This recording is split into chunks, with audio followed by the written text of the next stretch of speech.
지키시기를 원하며 너를 지키시기를 원하시며 여호와는 그 얼굴을 너를 향하여 드사 은혜와 평강 주시길 원하노라. 너를 보배롭고 존귀하게 여기시는 하나님이 내 삶 속에서 이 약속을 신실하게 예로쓰리.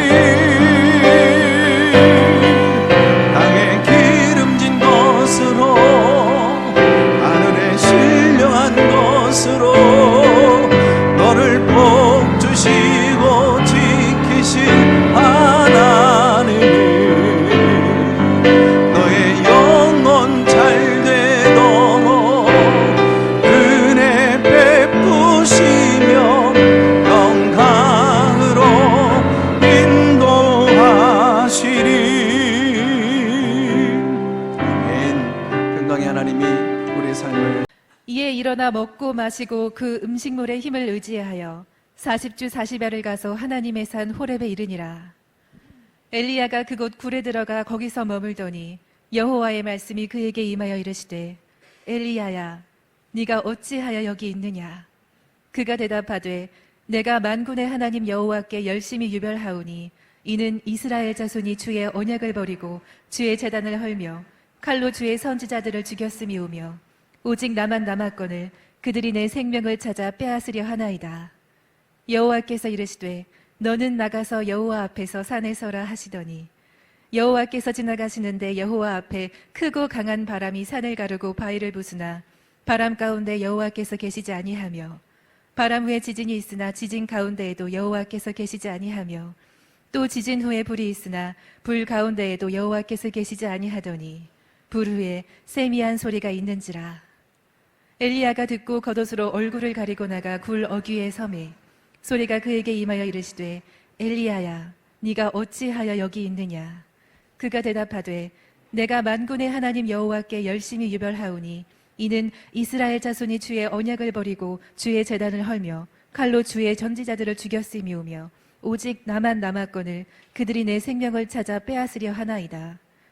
여호와께서 이르시되 너는 내 길을 돌이켜 광야를 통하여 다메섹에 가서 이르거든 하사엘에게 기름을 부어 아람의 왕이 되게 하고 너는 또 님시의 아들 예후에게 기름을 부어 이스라엘의 왕이 되게 하고 또 아벨 무홀라 사밧의 아들 엘리사에게 기름을 부어 너를 대신하여 선지자가 되게 하라. 하사엘의 칼을 피하는 자를 예후가 죽일 것이요 예후의 칼을 피하를 자는 엘리사가 죽이리라.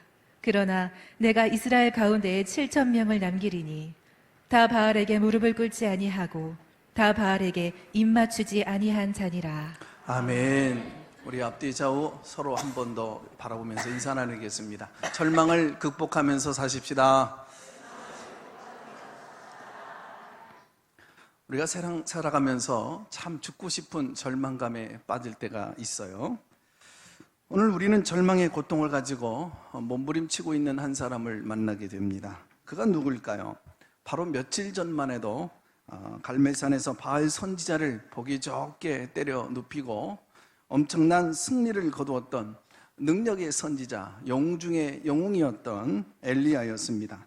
이 절망이라고 하는 단어가 도무지 어울리지 않을 것 같은 엘리야에게도 어느 날 고독이 찾아오고 또 절망이 몰려왔습니다. 우리는 지난 시간에 이어서 마지막 두 번째, 인생의 고독과 이 절망은 누구에게든지 언제 어느 때 시도 때도 없이 찾아올 수 있다라고 하는 사실을 함께 말씀을 나누었고, 또 엘리야의 절망의 원인은 외부적인 환경에서 온 것이라기보다는 그 문제를 바라보는 시각과 관점의 차이가 있었기 때문에 그랬다. 문제는 보았어요. 그러나 그 문제를 잘못 본 거죠. 문제의 심각성을 본 겁니다. 그러나 문제를 해결하시는 그 하나님을 보지를 못한 겁니다.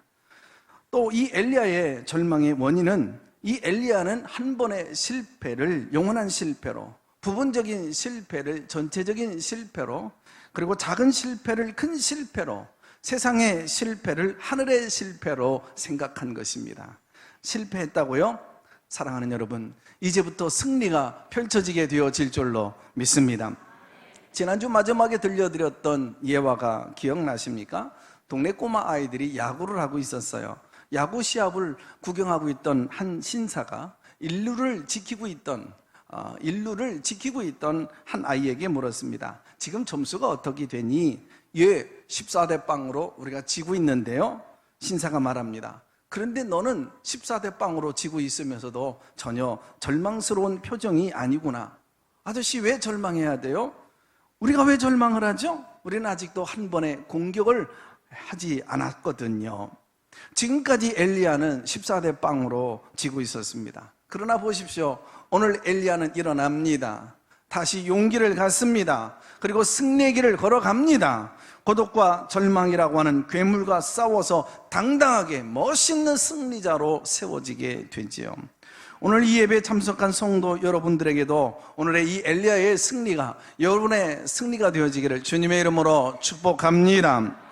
오래전 이야기입니다만 지옥에서 온 악마라고 하는 별명을 가진 카라스키아와 홍수환 선수와의 권투 시합이 있었죠. 순식간에 홍수환 선수는 4번이나 다운을 당합니다. 그러나 그는 포기하지 않고 다시 일어나서 기어코 상대를 KO로 때려 눕혔던 사전 5기의 신화를 가진 불굴의 사나이였습니다.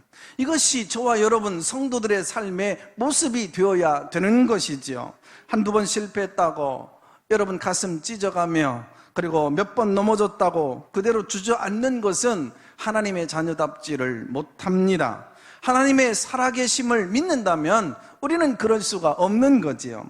종교개혁자 마틴 루터, 어느 날 이 도덕적 타락과 왜곡되어진 복음을 바로 세우기 위해서 애를 썼지만 그를 둘러싸여 있는 반대자들의 여러 가지 핍박들이 하도 많고, 그래서 일을 제대로 할 수가 없어서 그는 주저앉아 버립니다. 깊은 절망감에 빠집니다. 그런데 갑자기 부인이 상복을 입고 나타난 거예요. 루터는 여보, 누가 죽었어? 예, 하나님이 죽으셨어요. 남편 루터는 기가 막혔습니다. 아니 어찌 당신은 그런 망령된 말을 할 수가 있어? 하나님이 어찌 돌아가신단 말이요? 여보, 하나님이 돌아가시지 아니하고서 어찌 당신이 그렇게 좌절해 그 늪에 빠져서 일어나지를 못하오? 믿는 사람인 당신이 절망의 나락으로 빠질 수 있단 말이에요. 당신의 모습을 보니 하나님이 돌아가신 것이 분명하오. 아내의 말을 듣고 루터는 크게 깨닫습니다. 그리고 종교개혁의 현장으로 나아갑니다. 오늘을 살아가는 우리 또한 여러 가지 상황과 환경적인 제약으로 인하여서 우리도 쉽게 낙심하고 절망하고 주저앉을 때가 있죠. 절망의 깊은 수렁에 빠져들 때가 있습니다. 모든 건 내려놓고 포기하고 싶을 때가 있습니다. 그때 우리는 엘리야의 모습을 기억하셔야 됩니다. 엘리야가 그 깊은 수렁에서 어떻게 자리를 박차고 일어났는지, 주저앉아 있던 다리에 힘을 얻고 어떻게 승리의 마라톤을 시작할 수 있었는지, 오늘은 우리 신비한 그 비결을 함께 나누고자 합니다. 엘리야가 어떻게 절망의 나락에서 일어날 수 있었을까요? 우선 인간을 회복하고 치유하시는 길은 하나님이 하시는 일인 줄로 믿습니다. 이 수탉 한 마리가요, 동물 농장에서 살고 있었어요. 이 수탉이 아침마다 꺾여 하고 울고 나면은 잠시 후에 태양이 떠오르게 되거든요. 야, 내가 울면 해가 떠오르는 거구나. 적어도 수많은 수탉은 자기 자신이 태양을 떠오르게 하는 것이다, 그렇게 생각한 거죠. 사명을 가지고 매일 아침 축사 지붕 꼭대기에 올라가서 꺾여 하고 몇 번 울어제낍니다. 그러고 나면 역시 영락없이 조금 후에 태양이 솟아오릅니다. 수탉이 울 때마다 다른 동물 농장의 동물들은 늘 수탉에게 감사를 한 거죠. 수탉아, 고맙다. 내가 아니라면 우리는 얼어 죽고 말았을 거야. 그러다가 어느 날부터 이 수탉이 걱정이 들기 시작한 겁니다. 이야, 이러다가 내가 병이라도 걸리면 어떻게 하지? 이러다가 갑자기 내가 죽기라도 하면 어떻게 하지? 그러던 어느 날입니다. 친구 집에 생일집 파티에 갔다가 그날 밤에 늦게 돌아오는 바람에 늦잠을 자버리고 만 겁니다. 이제 수탉은 깊은 잠에 빠져 있는데 태양은 둥실둥실 떠오르는 거죠. 동물 농장에 있는 다른 동물들이 야 이거 속았잖아 이거. 우리는 수탉이 해를 뜨게 해주는 줄 알았단 말이야. 흔히 우리는 어리석은 이 수탉처럼 내가 마치 우주를 운행하고 있는 것처럼 착각에 빠질 때가 있습니다. 내가 모든 것을 다 하고 내가 잘못되어지면 천지개벽이라도 될 것처럼 생각합니다. 조그만한 사업을 시작하고 나면 이 사업은 내 노력과 내 수고, 내 재주로 하는 것으로 생각을 합니다. 우리 식구들 내가 땀 흘려서 먹여 살리고 내가 낳은 소중한 자식들 다 내가 노력으로 키운 것이라고 생각을 합니다. 아닙니다. 하나님이 하시는 일입니다. 이것을 깨닫지 못할 때에 우리는 작은 일에 쉽게 낙심하고 절망을 할 수밖에 없는 거죠. 내 손이 미치지 못하면 우리는 이제 세상 끝났다, 포기하자, 죽어버리자 이렇게 되는 것입니다. 그러나 조금만 잘만 되어지면 교만해집니다. 내가 아니면 모든 것이 안 되고 내가 잘못되면 만사가 끝장날 것처럼 생각합니다. 아닙니다. 하나님이 하십니다. 여러분 고통이 영원하지 아니합니다. 여러분 승리도 영원하지 아니하는 것입니다. 모든 것이 하나님의 손안에 있는 줄로 믿습니다. 아무리 절망스러운 느낌이 덮쳐와도 그 느낌에 굴복하지 마십시오. 하나님은 변함이 없는 분이신 줄로 믿습니다. 절망이라고요? 내 생각일 뿐입니다. 내 느낌일 뿐입니다. 내 시각일 뿐입니다. 하나님의 은혜는 오늘도 변함이 없는 줄로 믿습니다. 자, 보세요. 이 절망적인 상황에서 엘리야는 다시 일어납니다. 오늘 본문 끝을 보면 엘리야가 다시 일어나서 힘차게 하나님께서 명하신 그 사명의 길을 달려가는 멋진 모습을 보여주고 있잖아요. 이렇게 멋진 일이 어떻게 가능할 수 있었을까요? 하나님이 하시기 때문입니다. 하나님이 오늘도 여러분을 사랑하고 계신 줄로 믿습니다. 오늘 우리의 삶의 자리도 이런 은혜가 있게 되어질 줄로 믿습니다. 낙심한 엘리야를 돕기 위해 하나님이 취하신 첫 번째 처방전, 오늘 본문을 읽지는 않았지만 5절, 6절에 보면 이렇게 나와 있습니다. 5절, 6절. 로뎀나무 아래 누워 자더니 천사가 어루만져 이르되 일어나서 먹으라 하는지라. 본즉 머리맡에 숯불에 구운 떡과 한 병 물이 있더니 이에 먹고 마시고 다시 누웠더니. 하나님은 음식과 휴식을 안겨주십니다. 지쳐 잠에 빠져있는 엘리야를 흔들어 깨우시는 거예요. 음식과 시원한 물을 먹입니다.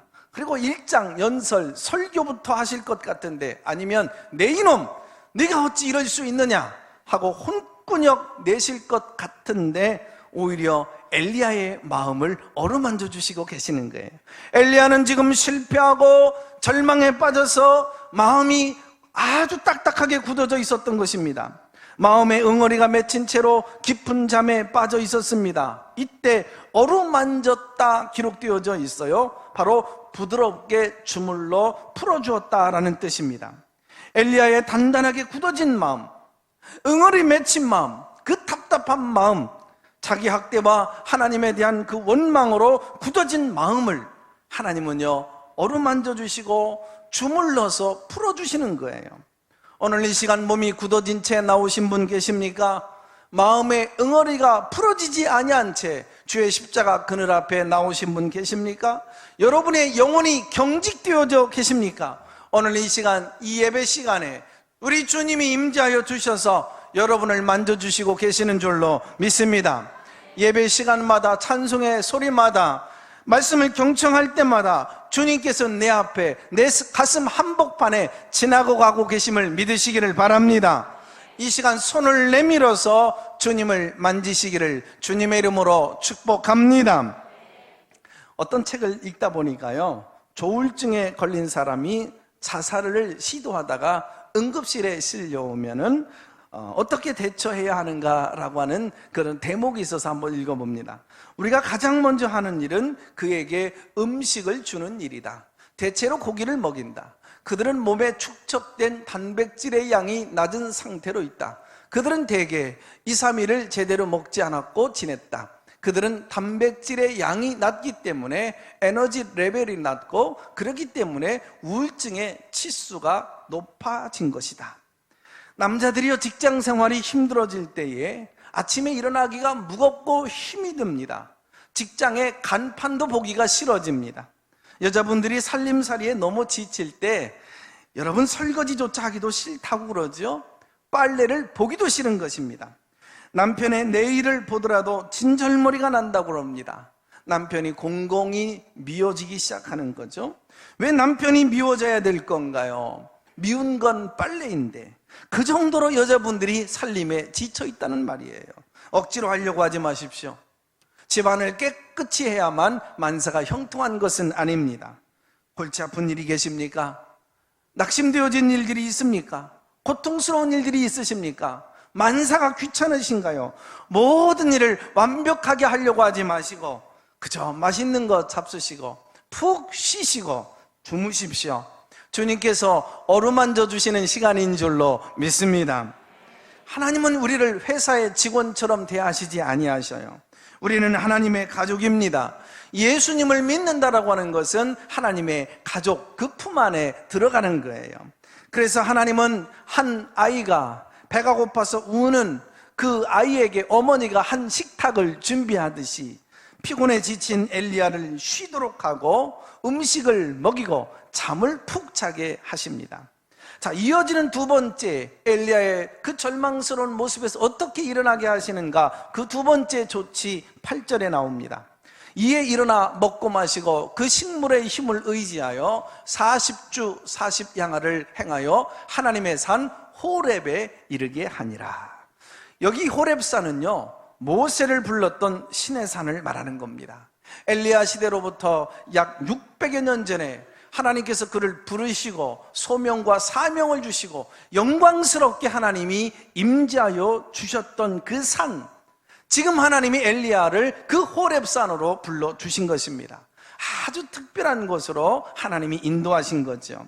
거기서 하나님은 엘리야에게 9절로 13절 두 번 반복적으로 이 질문을 던지고 있습니다. 엘리야야, 내가 어찌하여 여기에 있느냐? 이 말은 너 어떻게 지내고 있니? How are you? 라는 말이 아니죠. 너 왜 여기 있니? 너 여기 왜 낙심의 자리에 있니? 너 왜 여기 절망과 고독의 자리에 있니? 이런 질문입니다. 아담아, 네가 어디 있느냐? 내 영혼의 주수가 어디 있니? 너 지금 어떤 자리에 주저앉아 있니? 이 질문이에요. 절망의 자리, 낙심의 자리, 좌절의 자리, 그 자리는 엘리야가 있어야 될 자리가 아님을 말씀하시는 거예요. 낭망의 자리는, 절망의 자리에 앉아 있어야 될 여러분이 아닌 줄로 믿습니다. 하나님의 자녀들이 여기 머물러 있어야 될 자리가 아님을 말씀하시는 거예요. 혹시 우리 가운데도 사탄의 전략적 무기인 그 절망의 그 무기에 공략당하신 분 계십니까? 오늘 그 절망의 무기에 한 방 맞고 비틀거리는 이 엘리야를 하나님이 붙들어 주셨어요. 10절에 보니까 너는 나가서 여호와의 앞에 산에 섰으라. 지금 다른 데 서 있지 말고 너는 일어나 하나님 앞에 서 있으라. 그 순간 세찬 바람이 불어오기 시작합니다. 산을 가르고 바위를 쪼갤 만한 강한 바람이 불어온 거예요. 엘리야는 내심 생각합니다. 하나님, 그렇지요? 이 엄청난 어마어마한 세찬 강한 바람으로 아합과 이세벨 사악한 무리들을 다 날려보내시는 게 어떻습니까? 그러나 하나님은 그곳에서 기적을 행하지 아니하시고 하나님은 그곳에 아니 계셨습니다. 이번에는 요란한 소리를 내면서 그 앞에 큰 지진이 지나가고 있습니다. 하나님, 그렇지요? 바로 모세가 있던 이 자리에 나를 불러주신 하나님, 이젠 알았어요. 하나님께서 고라 자손의 일당들을 땅에 묻어 버렸듯이 저 사악한 무리들을 이제는 땅에 묻어 버리시겠다는 거군요. 두 눈을 크게 뜨고 기다리고 있었지만 하나님은 그곳에서도 역사하지 아니하시고 계시지 아니했습니다. 그 후에 커다란 불길이 크게 솟아오르는 게 아닙니까? 갈멜산에서 불로 응답하셨던 하나님, 불 속에서 나를 불러주셨군요. 이 사악한 저 무리들을 이 불로 심판하여 주소서. 그러나 그 불 속에서도 하나님은 아니 계셨습니다. 그리고 섬세하게 귀를 기울이지 아니하면 아니 되는 음성 가운데 하나님은 엘리야를 부르시고 만지고 계셨습니다.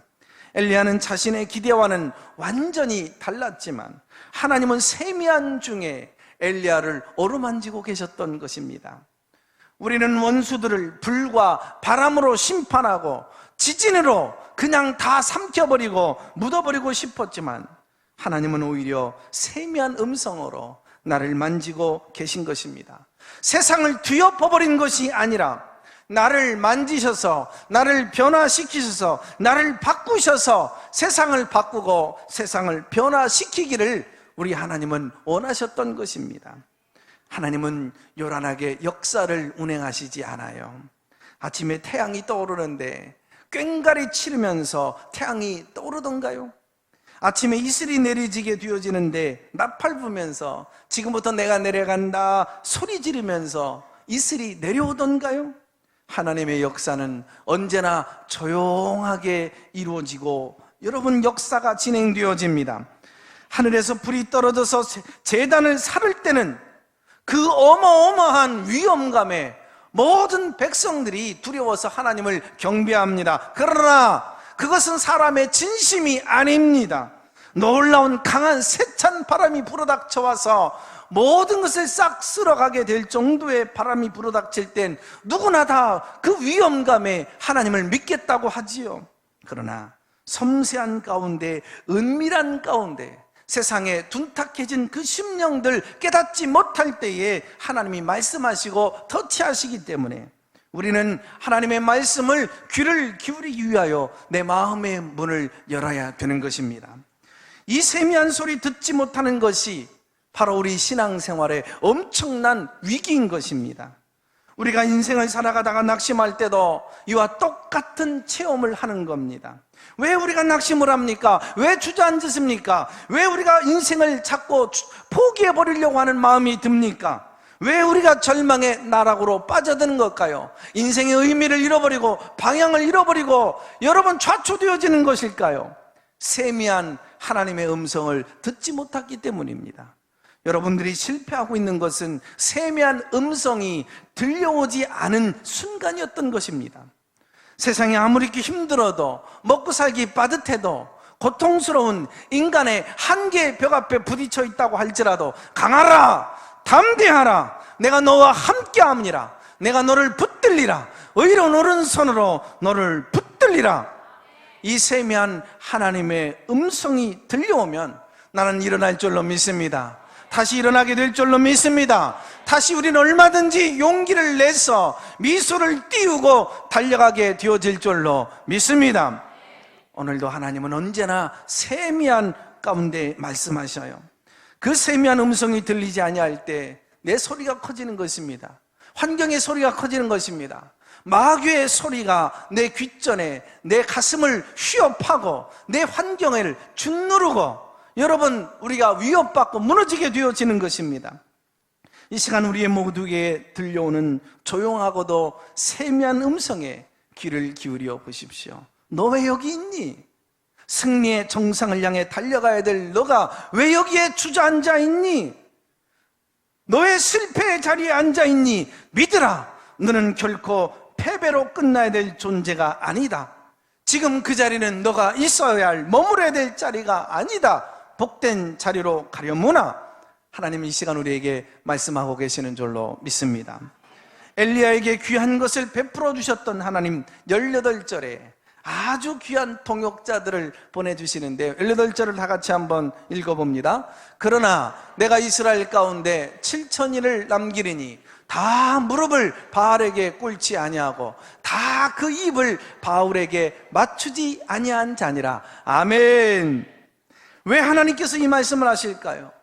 엘리야는 지금까지 혼자서 걸어왔고, 혼자서 싸워왔고, 혼자서 외로워서 고독해서 울고 주저앉아 있게 된 것입니다. 엘리야야, 네가 어찌하여 여기 앉아 있느냐? 하나님이 물으실 때 엘리야는, 하나님, 모든 이스라엘 백성들이 하나님의 선지자를 죽이고 예배를 드리는 그 단을 허물어뜨려서 나만 홀로 이렇게 울고 있습니다. 엘리야는 이 말을 10절과 14절에 걸쳐서 반복하여 외칩니다. 나만 홀로 남았습니다. 이것이 사실일까요? 엘리야가 자기 혼자 남아있는 것이 아니라는 것을 엘리야도 너무나 잘 알고 있었습니다. 그럼에도 불구하고 엘리야의 마음이 혼자라는 거예요. 이것은 혼자 그렇게 느낀 것입니다. 그렇게 믿고 싶었던 거예요. 당시 오바댜라고 하는 사람이 2개의 굴 속에 하나님의 선지자들을 50명씩 그렇게 숨겨놓고 떡과 시원한 물을 공급하고 있었다는 것을 엘리야가 더 많이 잘 알고 있었던 거예요. 사람이요, 병 속에만 들여다보면 온 우주가 병만하게 보이는 것입니다. 자꾸 실패에 집중하다 보면은 모든 것이 만사가 실패로 안 되는 것으로, 부정적인 것으로만 보게 되어져 있어요. 엉뚱한 일에 집중하다 보면 만사가 다 뒤틀어지게 되어집니다. 바둑을 유난히도 좋아하시는 장로님과 목사님이 계셨습니다. 목사님이 설교 준비를 하고 있는데 장로님이, 목사님 바둑 한 판 두시죠. 이게 이제 한 판이 2판 되고 2판이 3판 되고 참 토요일 귀한 밤을 꼬박 지새우게 된 겁니다. 목사님이 정신이 멍해가지고 주일 강단에 서서 예배를 인도하시는데 이제 기도를 한번 하고 났는데 이게 시작 기도인지 이게 끝나는 기도인지도 정신이 멍하고 하니까 이제 헷갈리는 거예요. 왔다 갔다 하는 거예요. 설교를 어떻게 했는지도 모르겠고 마지막 축도를 하는데 이제는 우리 주 예수 그리스도의 은혜와 하나님 아버지의 사랑하심과 성령의 교통하심이 너희 무리들과 함께 있을지어다, 이래야 되는데 있을지어다 라고 할 때 보니까 교인들의 머리가 다 새카만 바둑알로 보이더랍니다. 야, 그런데 이게 이제 축도를 하는데 이게 이제 바둑을 두는 건지 이게 지금 축도하는 건지 비몽사몽간에 있어서 있을지어다 그래 놓고 바둑알로 다 착각한 거예요. 그 당신이 아멘하면 교인들도 이제 아멘하고 끝나게 되어지는데 있을지어다 해놓고 아다리 그러는 것입니다. 엉뚱한 일에 집중하다 보면 이렇게 만사가 뒤틀리게 되어지는 것입니다. 세상 천지에 이 어려움을 겪고 있는 것은 나 혼자밖에 없어. 이 세상에 문제를 가진 가정은 우리 가정밖에 없는 거야. 직장 문제 때문에 나밖에 고민하는 사람은, 나처럼 무거운 짐을 지고 있는 사람은 나밖에 없어. 누구하고도 말하고 싶지 않아. 말해봐야 소용도 없어. 더 이상 만나고 싶지가 않아. 점점 깊은 외로움에 빠져드는 거죠. 나는 열심히 살았는데 내가 왜 이런 어려움을, 이런 고독을, 이런 절망의 늪에 빠져야 하는가? 나 홀로만 남았습니다. 실패의 순간에도 자기의 의의를 드러내고 싶은 거죠. 조그만한 감기 하나만 걸려더라도 내 가족을 내가 먹여 살리기 위해서 내가 최선을 다했기 때문이다. 나 혼자 열심히 살았기 때문에 이런 감기에 내가 찾아오게 되어진 거라고 자기의 의의를 드러내고 싶은 것이 바로 우리의 인간입니다. 이게 우리의 모습이 아닙니까? 때문에 우리는 한 회사에서 함께 동료들이 땀 흘리고 수고하고 그렇게 팀워크를 이루고 있으면서도, 함께 일하는 동료들이 있음에도 불구하고 누구나 나 혼자 일하고 있다라고 착각합니다.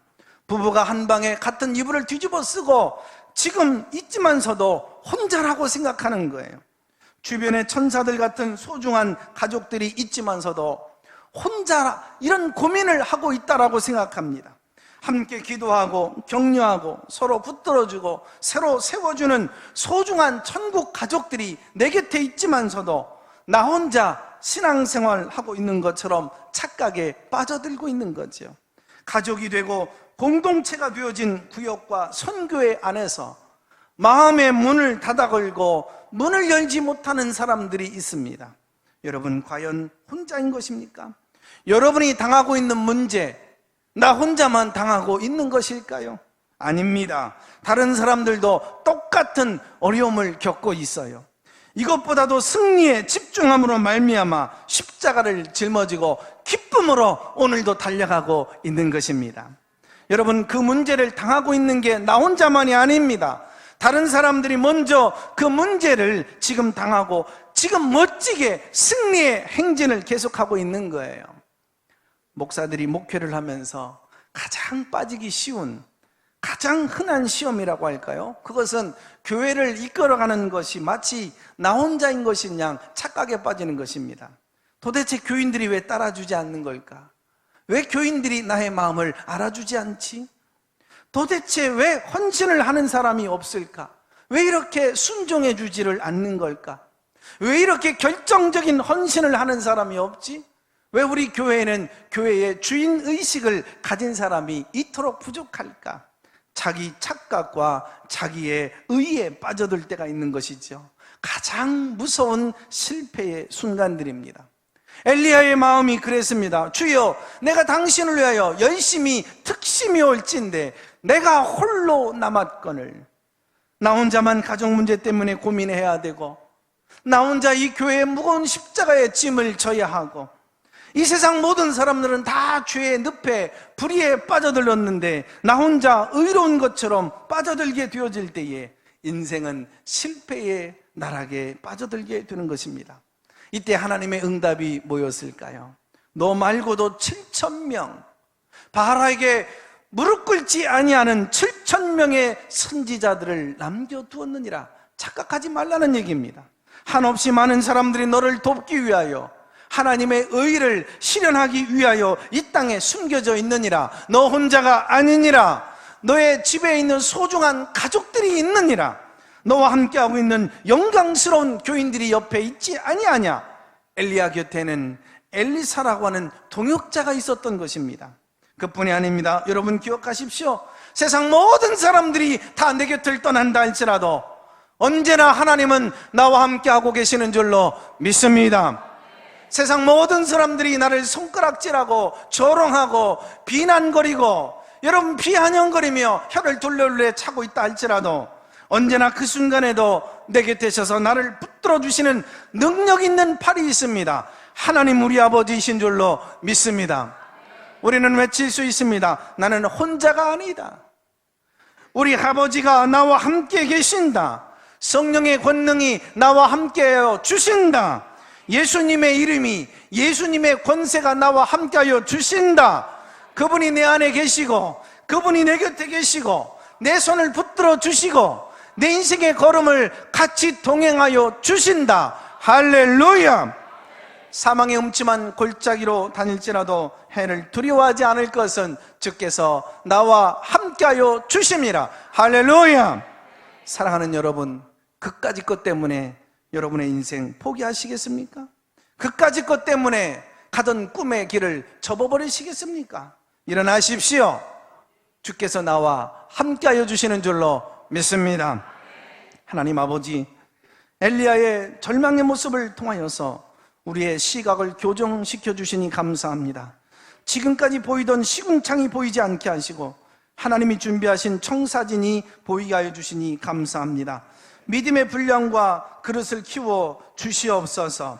오늘 우리와 함께 계시는, 나를 어루만져 주시고 계시는 하나님의 따뜻한 손길을 느끼게 하여 주시고 또 느끼게 하여 주시며 보게 하여 주시니 감사합니다.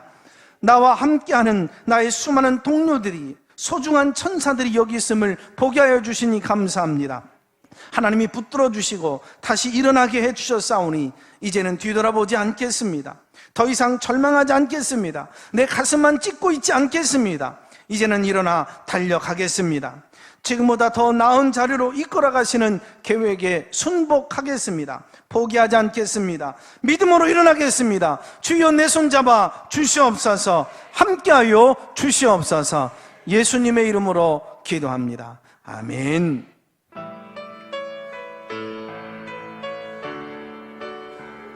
세상 일에 실패했어도 너는 절망하지 말아라. 내가 너를 도우리라. 다시 일어서게 하리라. 질병으로 고통당해도 너는 두려워 말라. 내가 너를 도우리라. 다시 일어서게 하리라. 나를 버린 자들도 내가 사랑하거늘 하물며 너희를 그냥 둘까 보냐. 나는 너와 함께하는 너의 하나님 됨이니 의로운 오른손으로 붙들리라. 내가 너를 굳세게 하리라. 너를 크게 사용하리라. 너로 하여금 나를 증거하도록 내가 너를 도우리. 감사 눈물 흘리며 믿음으로 간구하라.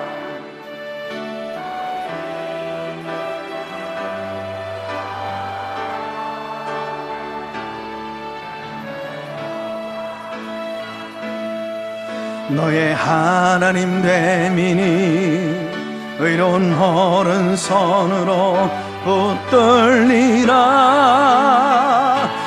내가 너를 굳세게 하리라. 너를 크게 사용하리라. 너로 하여금 나를 증거하도록 내가 너를 굳세게 하리라. 내가 너를 굳세게 하리라. 너를 크게 사용하리라. 너로 하여금 나를 증거하도록 내가 너를 도우리라.